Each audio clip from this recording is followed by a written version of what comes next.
A big, ugly, gross, squishy thing outside. This is a Lake Scatterwood Tales short story from the middle grades readers by Jay Wilburn. If you like what you read, check out the Lake Scatterwood Tales books. There are 2 chapter book stories in each book. Crazy things are always happening at Lake Scatterwood. Again, this is set within the world of a popular kids series that is doing pretty well for me. Sold a number of copies at the recent convention I went to.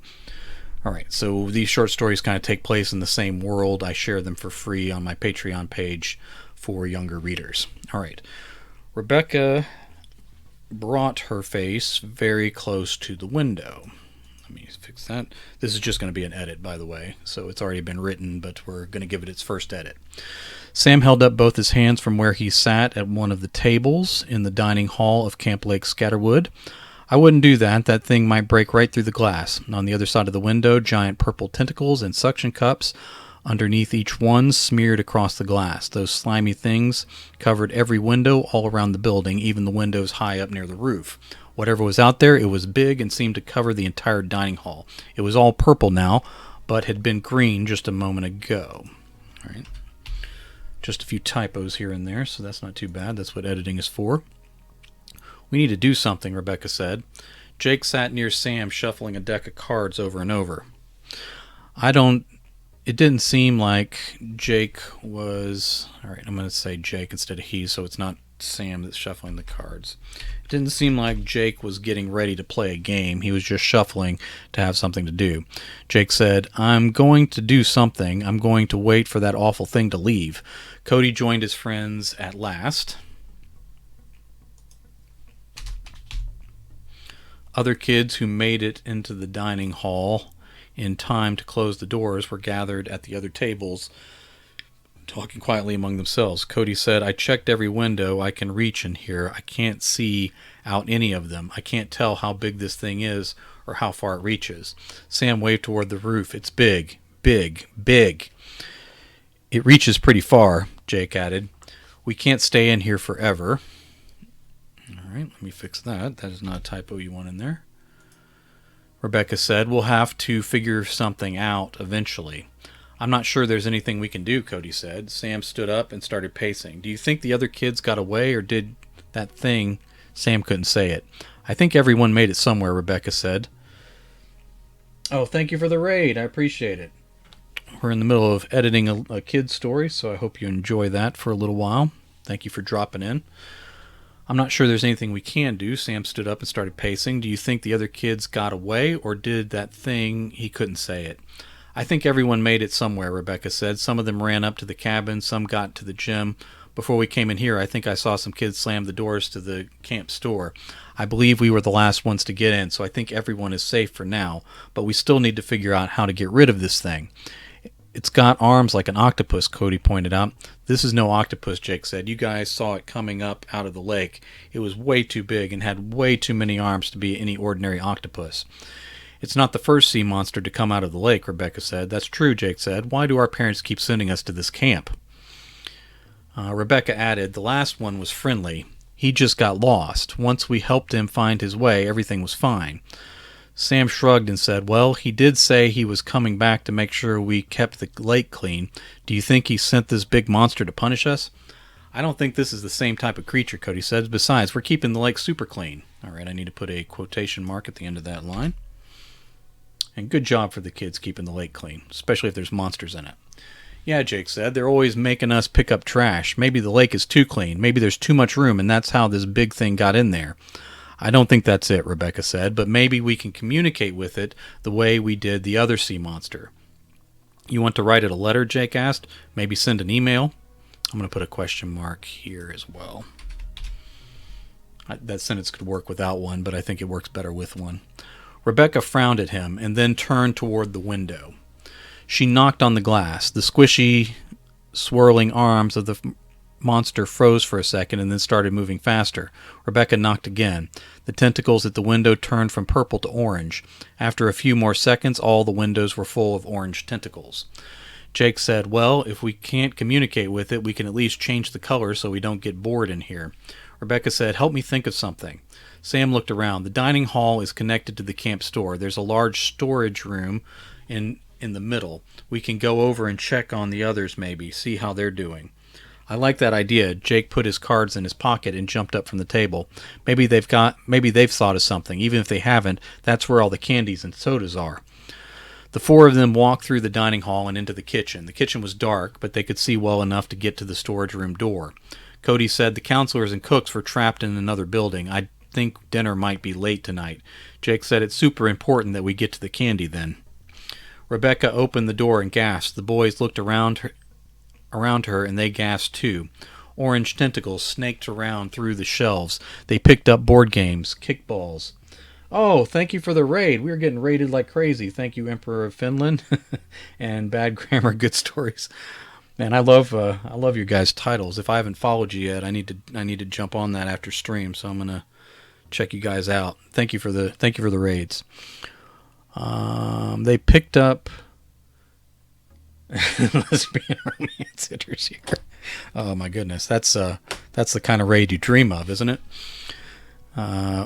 Orange tentacles snaked around between the shelves. You don't believe the amount of depravity I was doing. We may have been writing opposite stories. I'm actually writing a kid's story here.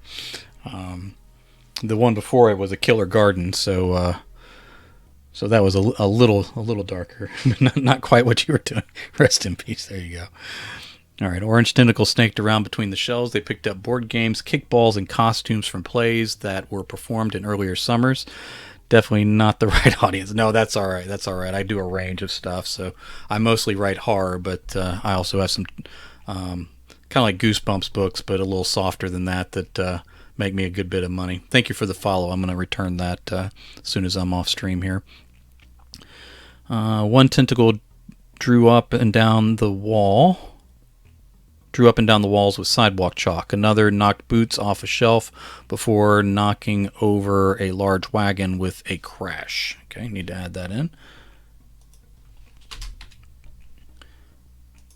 The next story that I'm going to do a reading on to finish off the stream has kids in it, but they're being attacked by werewolves, so a little bit darker. When the wagon crashed, the tentacles started to turn from orange to red. Let me take out an extra space there.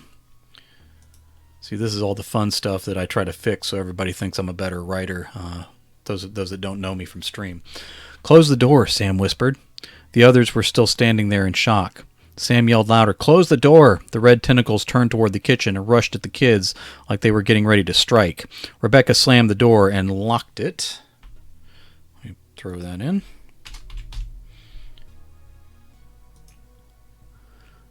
The door bounced and shook in its frame as the tentacles beat on the other side. The lock held for now as the kids backed out of the kitchen into the dining hall again. "That was close," Cody said. Jake leaned on the empty serving counter and started shuffling his cards again. The dining hall had a strange glow to it, and with all those red tentacles in the windows. "Doesn't look like we're getting to the camp store," Sam said. "I'm not giving up yet," Rebecca said. We'll figure out something." "What do you have in mind?" Cody asked. Rebecca sighed. "Nothing. I have no ideas." "Then we're back to waiting," Jake said as he lifted the cards to shuffle. "Anyone want to play a game?" Sam asked. "Which one?" Just then the door to the storage room burst open and the tentacles reached through. One picked up the refrigerator and tore it out of the wall. Others knocked open the drawers. Then some of them picked up the utensils that fell to the floor. Some of those were knives. "Tentacles are bad enough," Sam yelled. "Tentacles with knives are terrible." Jake screamed in surprise and accidentally shot all his cards into the air across the kitchen. "I guess we're playing 52 pickup."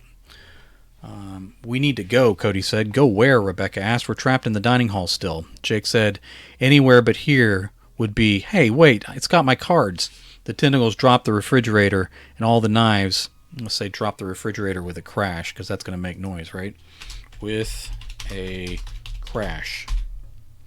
And all the knives to pick up, and all the knives to, before it picked up the cards. They held onto the cards as they turned yellow and pulled back into the storage room. Jake shouted, "Hey, those are mine. Bring my cards back." In the other room, they heard the tentacles shuffling. Let's say in the storage room. In the storage room, they heard the tentacles shuffling the cards. All right, there we go. What is going on, Sam? Let me make that the contraction. It'll read smoother. I always have a habit of writing out the full words instead of the contraction, and then I have to go back and fix the dialogue on that kind of stuff. It's something I always have to watch for in my edits. What's going on? Sam asked. The tentacles are playing cards, Cody said. My cards. Jake slammed his fist down on the counter. The tentacles in the window around them turned from yellow to pink. It likes playing cards, Rebecca said. Do we have any more? Sam pointed. There are some in the storage room. Oh, great, Cody said. No thanks. It's distracted by Jake's cards, Rebecca said. We might be able to sneak in. We need to get all we can. The four of them snuck forward through all the mess in the kitchen. They peeked through the storage room door and saw the pink tentacles shuffling again. As the cards shuffled, the monster's arms rolled through a rainbow of colors. Rebecca whispered, Okay, I see the boxes of cards on the floor across the room. Let's go get as many as we can. The kids tiptoed between the shelves. They ducked under the monster's arms and started stuffing packs of playing cards into their pockets. Come on, Rebecca whispered. We need to get out of here. They made it about halfway back to the kitchen when Jake sneezed loud enough to echo through the room. My fault, my bad. I know that was the worst time for that. The tentacles reached for the kids. Run, Rebecca yelled. Jake took a second to tear open another pack of cards. He then threw them across the room. The cards went everywhere. More tentacles reached in from outside to collect them. The kids ran back into the dining hall. That was close, Sam said. What do we do now? Open the doors, Rebecca said. That's funny, Jake said. I thought you said open the doors. Wouldn't that be crazy? I did say it, Rebecca answered. We need to get this thing off the building so we can escape. Get all the cards open and ready. The other kids hid under the tables as Rebecca, Sam, Cody, and Jake flung open the doors. The tentacles that reached in were sort of a light brown color. The kids threw 3 packs of cards before all those arms pulled away from the building. As they started shuffling, the arms turned all the colors of the rainbow. The 4 kids ran outside to see the dining hall was clear, but the other buildings were still covered. Jake said, We need to split up, throwing cards at every one of those arms. Throw cards at every one of those arms until everyone is free. The kids ran in 4 different directions. They kept throwing cards. The camp store, the gym, the cabins, and the stable. The stables, let's make that plural, were soon all free. The sound of shuffling filled the air everywhere. Sam covered his ears and cried out, What do we do now? Challenge it to a game of rummy, Jake shouted over all that noise. Before anyone else could answer, the arms started to slide away. There were too many of them to be able to see the monster itself, but it kept going. It moved around beyond the lake and disappeared into the woods and mountains away from the camp. Now I don't have any cards, Jake said, and everything is covered in slime. Well, we got rid of it, Rebecca said. Time to start cleaning up. Jake picked up a broom from off the porch in front of the dining hall. That's all we do around here. We fight off monsters and clean up. The kids found brooms and mops of their own and joined Jake in cleaning up all the monster slime.